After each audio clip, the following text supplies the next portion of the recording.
Mga kabunyog, mga kababayan, tulad ng sinabi ko kahapon, ano? 'Di ba sabi ko kahapon, magiging ano 'to, maraming papasabugin dito sa ano na ano dito, revelasyon sa isasagawang Senate Blue Ribbon Committee hearing. Kaya lang kahapon, hindi natin alam kung anong sasabihin ni dating DPWH USEC, Undersecretary Bernardo. Ngayon, alam na natin. Hmm? Paggising ko, talagang grabe yung mga ano nalaman natin, ano. Pero ang pinakamatindi doon, ito na, pinangalanan na. Dinawit na talaga. Yan. Chis Escudero. ha? Wala na. Ang tibay na ng mga ebidensya laban kay Chis mula doon sa mga sinabi ni dating DPWH USEC Bernardo. Ha? Tandaan natin, simula pa lang yan. Yung mga sinabi na yan tungkol kay Chis Escudero. Kasi tiningnan ko yung affidavit, hindi pa nababanggit doon ang Sorsogon at hindi pa nababanggit doon ang Bicol, hindi pa rin nababanggit doon yung kay Lubiano. Mga proyekto sa Marinduque. Marinduque ang pinag-uusapan na projects eh. Kaya ano ito mga kabunyog, mga kababayan, medyo itong tungkol kay Chis Escudero, simula pa lang to. At ang pinag-uusapan dito, hindi si Lubiano Maynard Ngo. Ano yun? Ano ba yun? Yung may-ari ng ICEO ng Cherry Mobile. Grabe. Hmm? Ayan, ano bang pangalan nun? Nalilito na ako ng mga pangalan nitong mga, ano ngayon, dami-dami na kasi. Ang pangalan niya, Maynard Ngo. Hindi NGO NGU, Maynard Ngo. Siya ay CEO ng ano siya, may-ari ng Cherry Mobile, ano? Founder ng Cork Wine Bar. Nag-donate din siya ng 30 million sa campaign funds ni Escudero noong 2022. Yun, medyo ano na to mga kabunyog. Grabe, ang nangyari ngayon sa pagdinig ng Senate Blue Ribbon, ang dami ng pinangalanan. Si Nancy Binay, pati ang Office of the Executive Secretary. So mga kabunyog, medyo pabigat ng pabigat ito. Office of the Executive Secretary, si Lucas Bersamin. Yan na, hindi naman si Lucas Bersamin mismo ang pinangalanan, pero yung opisina niya. Bakit naipili nating si Chis Escudero yung unang pag-usapan natin? Ay di ba mayabang masyado itong si Chis Escudero noong panahon ng impeachment ni Sara? Kala mo talaga wala siyang baho, Kung makapagsalita siya, hindi mga kabunyog, alam nyo naman yan. Nasubaybayan nyo kung paano si Chis magyabang na sabi niya, hindi ko pakikinggan. Hindi ko pakikinggan yung mga pro-impeachment na yan. Lahat. Wala akong papakinggan yan. Kung anong tingin kong yun. Ngayon, diba sabi natin, darating ang araw, magkakakarma ka rin, Chis. Ito na yun. Ito na yun. Nagsimula na yan nung natanggal na siya sa pagka Blue Ribbon ay pagka Senate President. Kaya lang nung natanggal siya sa pagka Senate President, hindi pa ganun katindi yung alam natin, Isa-isang naglalabasan 'yan. Una yung 30 million na campaign donations ni Lawrence Lubiano, yung 142.7 billion na insertions na care of sa kanya. Ngayon, ito na naman, bago na naman, galing mismo sa dating DPWH USEC, Roberto Bernardo.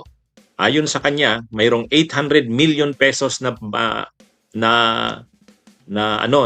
project si Chis Escudero, na idinaan dito kay dating DPWH USEC Bernardo at kumuha ng 25% na kickback. Di umano si Chis Escudero idinaan doon kay Maynard Ngo.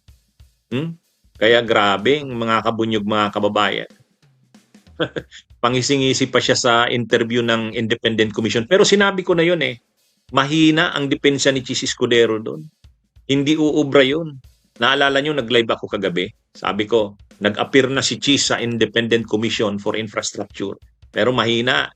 Bantayan nyo. Bantayan ninyo. Sa susunod na mga araw, maglalabasan yan. Hindi niya kayang idepensa yan. Napakahina ng depensa niya sa ICI. Alam niyo ako mga kabunyog, pag sinasabi natin, nagkakatotoo. Kagabi pa lang tayo nag-live, sabi ko, di ba? Nag-appear na si Chis sa Independent Commission. Pero akala niya makakalusot siya doon kasi ang galing daw ng kanyang mga paliwanag doon, tinanggap daw ng independent commission. Pero sabi natin hindi. Sa darating na araw makikita nyo, mahina yung depensa niyo doon. Ha? Oh, ano ba ang nangyari? Ito lang ang pinag-uusapan lang natin dito yung sinabi ni Yusek Bernardo. Hindi pa dito yung kay Lubiano. Yung kay Lubiano kasi doon yun sa Sursugun eh. Kababayan niya yun eh. Ang pinag-uusapan ditong projects, yung projects ni Chis Escudero na dumaan di umano kay Yusek Bernardo. At ito yon, okay? Basahin natin. Basahin natin mga kabunyo.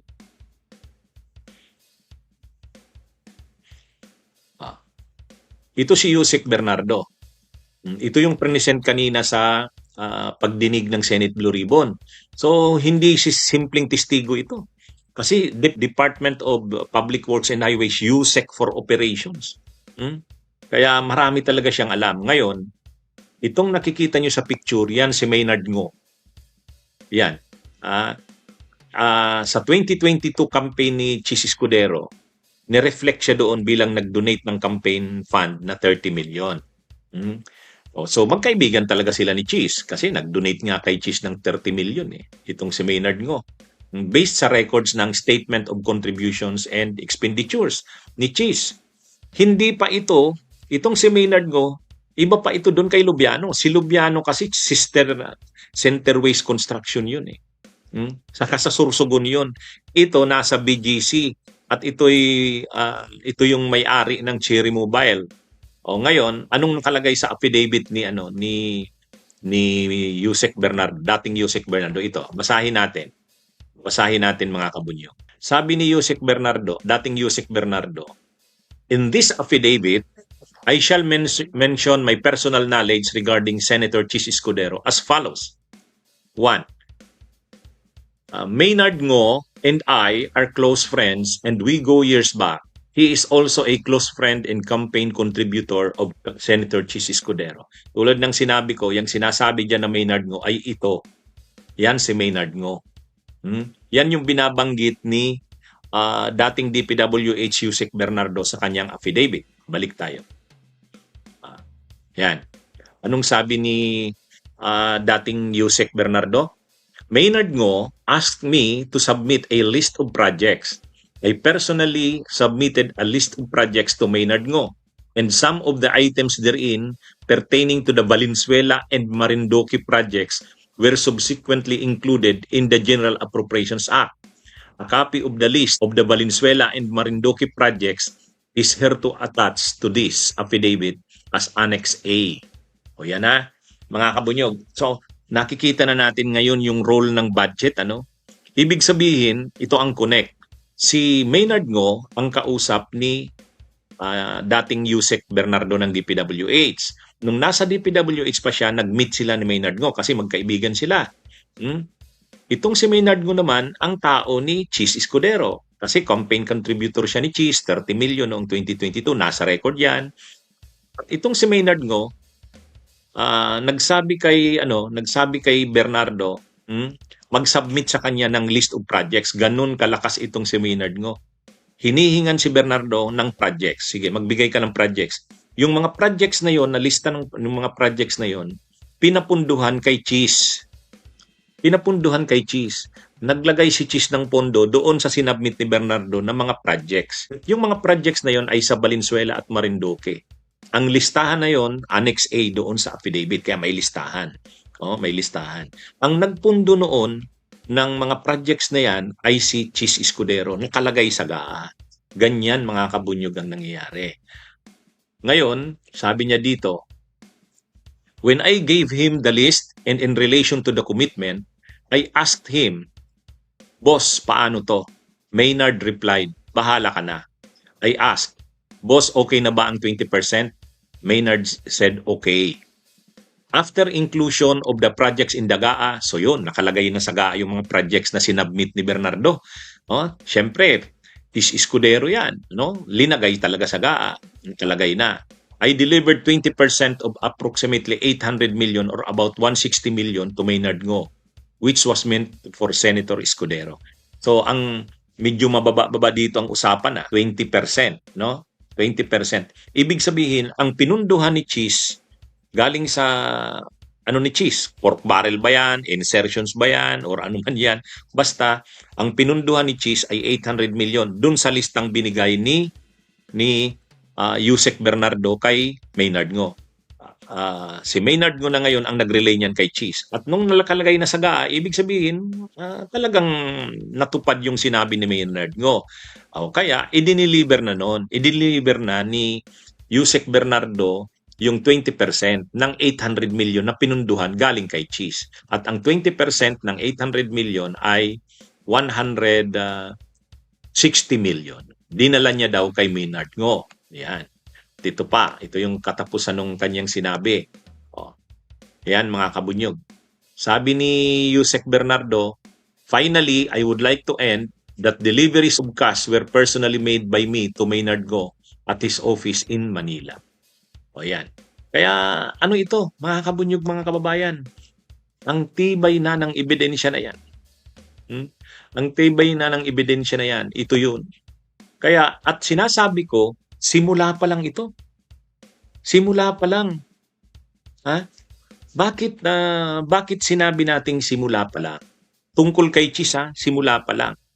Kasi hindi pa dito na pag-uusapan yung mga projects ng Centerways Construction. Dapat imbestigahan din yon. Yun yung mga projects doon sa Bicol, Sorsogon. Itong sinabi dito na dumaan naman kay Maynard Ngo, pero para pa rin kay Cheese Escudero, para sa Valenzuela at Marinduque projects. Kita nyo mga kabunyog, mga kababayan? Grabe. Kaya pala, kung titingnan natin dito mga kabunyog, kaya pala ayaw ninyo ng impeachment kay Sara? Ayaw nyo ng impeachment kay Sara kasi para sa inyo, normal naman yan. Bakit naman natin i-impeach si Sara? Lahat naman natin ginagawa yan. Parang ganun kayo Parang ganun mga kabunyog. Kaya pala, ang lakas ng loob ng mga senador na ito na wag ituloy ang impeachment ni Sara. Kasi para sa kanila, di ba sabi ni Cayetano? Si Cayetano, yung speech ni Cayetano, kung kung may kayo kay Vice President Sara, talunin nyo na lang sa election sa 2028. Ang ibig sabihin nun yung mga kabunyog, mga kababayan, sa kanila normal ang nakawan ng ganyan kalalaking mga pondo. Kaya, bakit mo i-impeach si Sara Duterte para sa kanila? Lahat naman tayo, pare-pareho dyan Parang ganun Kaya ang sabi nga ni Cayetano, talunin na lang ninyo si Sara sa 2028. Bakit niyo kailangan pang i-impeach? Sana makita rin ito ng Supreme Court na sa ginawa ng Korte Suprema na pinatay ang impeachment ni Sara, itong mga korap na ito, lalong nagiging malakas ang loob. Lalong nagiging malakas ang loob. At ngayon, ano pang mo, Cheese Escudero, na sabihin na yung mga nung panahon ng impeachment ni Sara, ang yabang-yabang. Kaya pala, ang sabi rin ni Cheese Escudero, nung naglumabas yung 142.7 billion na insertions niya sa 2025 budget, ang sabi ni Cheese, sus, ang liit lang naman yan, 2% lang yan. Kaya mga kabunyog, mga kababayan, ganun pala sila. Para sa kanila, para kay Cheese Escudero,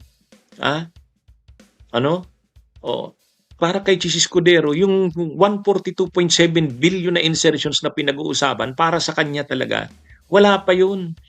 Ngayon, nung nakaraang araw, ang pinag-uusapan din natin si Lubiano. Sorsogon naman yon. Kay Cheese Escudero din yon. Nagbigay din yun ng campaign contribution sa kanya ng 30 million. Hindi pa pinag-uusapan yung na yun Dapat ipatawag din yon ni Ping Lacson. Dapat ipatawag yon si Lubiano at gisahin din tungkol sa mga proyekto. Ang connection yun kay Cheese mas direkta kasi Sorsogon yun. At yung pamilya na yun ng Lubiano, mga politiko sa Sorsogon, sa ilalim ng grupo nila Cheese. Itong pinakikita natin dito, si Maynard Ngo, iba pa ito. Iba pa ito kay Lubiano. Mga kabunyog, mga kababayan. Ito naman, ang connection naman ito ni Maynard Ngo kay Bernardo. Si Bernardo saka si Maynard Ngo ang nag-uusap. Si Maynard Ngo naman saka si Cheese. Ang palusot lang lagi ng mga senador diyan, mga kabunyog, hindi naman kami ang direkteng kausap ni Bernardo binabanggit kami ni Bernardo pero hindi ko naman siya ang kausap. Ang sinasabi niya, ang kausap niya si Maynard Ngo. Hindi ko alam yan. Wala akong alam sa usapan nila kung may usapan. Ganon lang yan yung mga kabunyog. Ganyan lang yan. Ganyan ang sasabihin na naman nila niyan. I-deny nila na binanggit lang naman ang pangalan nila pero wala naman hindi naman sila ang kausap ni Bernardo. Ang kausap daw ni Bernardo si Maynard Ngo. Yan. Ganyan mga kabunyog, mga kababayan. Ha? Ano ito? Ah, ano ito mga kabunyog, mga kababayan? Hindi na natin dapat hindi na natin dapat palampasin ito. Hmm? Kaya so dito napagkukunik-kunik na natin. Kaya yung budget na pinag-uusapan natin, napakahalaga yan. Bawat item dun sa budget na yan na pinag-uusapan, may senador, may congressman, or kung sino man na nasa likod niyan. Kaya ano ito? Kahit si Heart Evangelista umiiyak na ngayon. Sabi ni Heart Evangelista hindi siya naka-attend sa Fashion Week dahil nga dito sa mga issue na ito. Kaya sabi ni Heart Evangelista naapektuhan na siya ng mga issue na ito, political backlash. Ay wala tayong magagawa eh. Ay yan eh. Politiko yung asawa mo, Heart Evangelista. Artista ka, celebrity. At ngayon naglalabasan tong mga issue sa asawa mo. Ang sinasabi ni Chis Escudero, napakatagal niya na daw sa gobyerno, hindi daw siya nakasuhan ng kung ano man. Ay ngayon kasuhan niyo na 'yan. Boying Rimulya. Ang sabi ni Chis, 27 years na yata daw siya sa public service, hindi daw siya nakakasuhan ng ganyan. Wala daw siyang kaso ng korupsyon. Ito na. Sa totoo lang, sa amin sa Bicol, nakakahiya ito. Tingnan nyo naman, ang mga nasasangkot dito, Chis Escudero, Bicolano, Sorsogon, Saldico, Albay, grabe. Grabe mga kabunyo. At tandaan natin, lagi kong sinasabi, tandaan natin, itong mga natutunghayan natin, nalalaman natin ngayon. Ano pa lang to? Wala pa ito kasi unang-una flood control pa lang ang pinag-uusapan dito. Flood control pa lang. At ang pinag-uusapan natin, 2022 to 2025 pa lang. Wala pa yung flood control sa panahon ni Duterte. Hindi pa nauungkat dito. Sabi nga ni Senate President Soto, malamang mas marami yung mga anomalya sa flood control panahon ni Duterte. Bakit? Bakit kaya mas marami yung panahon ni Duterte? Kasi kay Duterte, hindi niya kinontrol, hindi niya nilabanan. At least ngayon kay PBBM, kalahati ng termino niya, nilabanan na. At least yung 26, 27, 28, makukontrol na itong mga anomalya sa flood control. Kasi pinigil na ni Marcos. Kay Duterte, hindi naman yan pinigil mula 2016 to 2022. Yan mga kabunyog, mga kababayan. Ang susunod na kilos protesta, pangalanan ng mga ang ano dito mga kabunyog, ang isang development dito, binanggit na ang Office of the Executive Secretary. Ibig sabihin, papunta na yan sa Malacanang. Ayon kay dating DPWH Yusek Bernardo, kausap niya yung DepEd Yusek na si Ulaybar. Sinabi nito ni Yusek Ulaybar na inutusan siya daw ng Office of the Executive Secretary. Tungkol naman dun sa 2.58 ba yun? 2.58 billion na flood unprogrammed funds naman galing sa Office of the Executive Secretary. Grabe, mga kabunyog. Dapat imbestigahan na yung kay Pulong. Hindi, nandun na sila magalong si DPWH Secretary Binson. Pinuntahan na yung mga project sa Davao. Susunod na yan. So ito mga kabunyog, mga kababayan, ano na ito? At least sa ngayon nakita na natin na yung pagyayabang ni Chis na akala mo ang linis niya, walang issue sa kanya, ayan, kitang-kita na. Kaya tama rin yung desisyon ng mga senador na palitan na si Chis bilang Senate President. Hindi pa nga ito lumalabas mga issue na to. Ang issue pa lang na naging dahilan para masibak si Chis, yung 142.7 billion na insertions at saka yung 30 million na campaign donation sa kanya nung Lubiano. Ito, wala pa ito nung pinag-usapan yun. Ngayon, lumalabas na. At marami pa yan, mga kabunyog. Bakit sinasabi kong simula pa lang? Ang pinag-uusapan pa nga lang dito, yung tungkol doon sa 800 million na projects ni Chis na dumaan sa pamamagitan ni Maynard Ngo at through kay dating DPWH Yusek Bernardo. Hindi lang yan. ang pinagdaanan ng mga proyekto ni Cheese. Hindi lang yan. Kaya kailangan talagang malaman, ano-ano ba? Ano-ano ba yung mga projects talaga ng mga senador? Ano-ano ba talaga yung mga projects na pinopose ng mga senador at kongresista? Dapat malaman natin yun. Dapat malaman natin yun. Anyway, nakikita nyo, tahimik ang kamera. Panay senador pala ngayon. Sa darating na araw, mga kongresista na yan. Maghanda ang sambayan ng Pilipino. Malulula tayo sa tindi ng korupsyon na pag-uusapan dito. Kasi ang pinag-uusapan pala ngayon, mga senador ito eh. Alangan namang yung mga kongresista, hindi sila ma-involve dyan. Hindi makukumbinsi ang taong bayan kung mga senador lang yan. Dapat sa susunod na mga araw, mga kongresista na yan. At hindi lang yan Saldico, hindi lang yan Martin Romualdez, napakarami, halos lahat pa dyan na congressman. Yan ang challenge ngayon. Pag hindi yan napanagot yung mga hanggang sa level ng mga kongresista na yan. Kaya ito, anyway, balik tayo. Ang topic natin ngayon, Cheese Escudero. At least nakita natin na may lumalabas ng mga ebidensya, testigo laban kay Cheese. Dati wala pang lumalabas o ngayon mayroon na. Matibay. Dating DPWH Secretary, Yusek si Bernardo. At malinaw, may listahan siya ng mga projects. Actually, di ba kanina pinakita ko Annex A, list of projects. Kaya lang, hindi pa yan. Ang dami pa niyan. Tandaan natin, 142.7 billion ang insertions ni Cheese noong 2025. Okay? So magandang araw mga kabunyog, mga kababayan. Mabuhay po. Bunyog, halikan na kasama ka. Bunyog, kapag buklod ay may pag-asa. Luzon, Visayas, Mindanao, isa ang pananaw. Sa bagong Pilipinas ang bunyog isisigaw.